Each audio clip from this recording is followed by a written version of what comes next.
Hello, my name is Daniel Pratt and I am a first soloist with the Sarasota Ballet. I have the pleasure today of being here with Marijana Dominis, a principal with the company, and we're going to be talking about a ballet coming up in April in Programme 6 entitled Las Hermanas by the choreographer Kenneth MacMillan. So, for those that don't know, Kenneth MacMillan was the leading choreographer of his generation. Scottish born, he danced with the Royal Ballet and then also became director of the Royal Ballet between 1970 and 1977. And it's fair to say that he was responsible for revitalising the free-act, full-length evening ballet with such works as Manon, Myling, and his blockbuster Romeo and Juliet. Famed for his breathtaking pas de deux, his ballets tackled subjects not usually associated with ballet in general. These were not fairy tale characters that you would see in MacMillan ballets. These were troubled people that dealt with the darker side of humanity, and the motivation of his characters were always at the heart of the action and the choreography. Although defined by his expressionistic dance style, MacMillan's ballets are also characterized by their embracing of a sweeping lyricism. So to give you a brief sort of introduction to the ballet, the story, a kind of short synopsis, there are 5 sisters that are all unmarried and they live in a house under the care of their tyrannical mother. So the eldest sister is engaged to be married, but the family is torn apart when her fiancé is seduced by the youngest sister, and the youngest sister is the character that Marijana is playing. A third sister betrays the fiancé and the youngest sister because she's witnessed the seduction.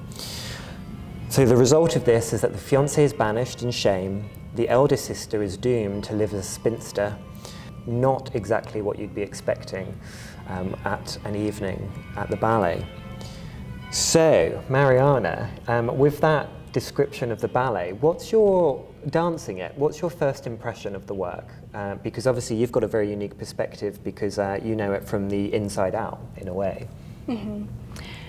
Yeah, dancing Las Hermanas is hard because the character has to come out first, right? We have the steps, but the feeling has to be there, otherwise the work doesn't get across, it doesn't read well.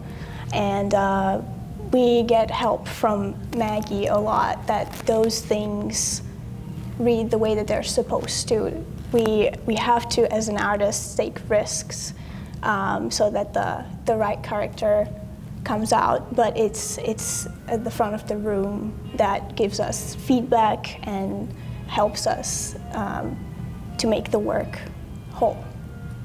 I mean, it's very interesting that you're talking about taking risks. So in a ballet like this, can you describe how you're pushing yourself to kind of step out of the comfort zone? Yes, I always start with telling myself a story of what I'm trying to say with a certain movement. And that's the difference between when I did it 5 years ago and when I'm doing it now. I feel that I have more tools to connect the story and be the character throughout the full ballet, instead of just having certain moments where I know what to do, I know how to look, but now it's creating that atmosphere and being the character as soon as I step on stage, and every step I do, it's that youngest sister making the step instead of me doing it. We've talked a lot about character, but now can you talk a little about Kenneth MacMillan's style? How does it feel to dance his ballets? What I like about Kenneth is, like you said in the beginning, that what he tried to do is give movements a feeling. So he came from 1940s, 1950s, where there was a lot of fairy tale ballets, but what he tried to do is get away from that and truly show the deepest, the darkest feelings that we all know and we all experience in our life.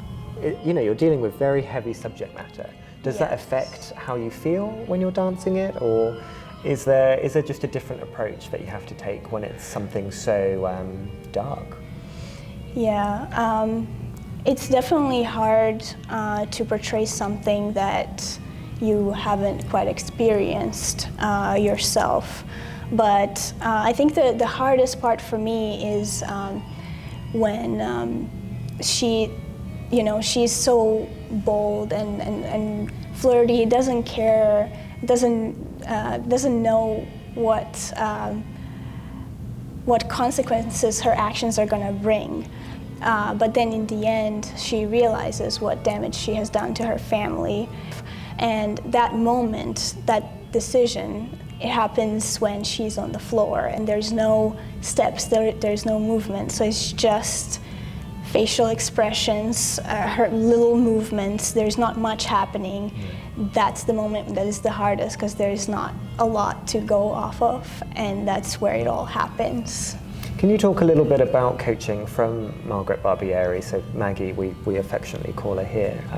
Yeah. What's that like? Because obviously Maggie's danced the ballet an incredible amount, and so she knows the work really well. Mm-hmm. She knows, you know, why a certain person is going a certain way, or all the looks, all the little facial, little smiles, even when you're turning you know, to the back, who to look at and how to look at them, and that's very, very helpful to create, again, that character that is always there, not going in and out, but just being that person. I think that she helps with that a lot, connecting those little points. Right. Why should someone come and see this ballet? I think it's important, you know, that because some people do go through those emotions, and seeing it and being aware that it's there is very important, that there are people who are dealing with these things, and even though maybe we don't know, we don't hear, but they're there, and it's important that we acknowledge that, you know, this is what's out there somewhere. It's been so interesting talking to you about this fascinating ballet. So please do come and see it, because you'll be seeing a side of Kenneth MacMillan that I know I've mentioned that he always sort of usually tackled darker subject matter. This is a smaller work, and it's incredibly interesting and not very often seen. So now's your chance. Come and see this ballet.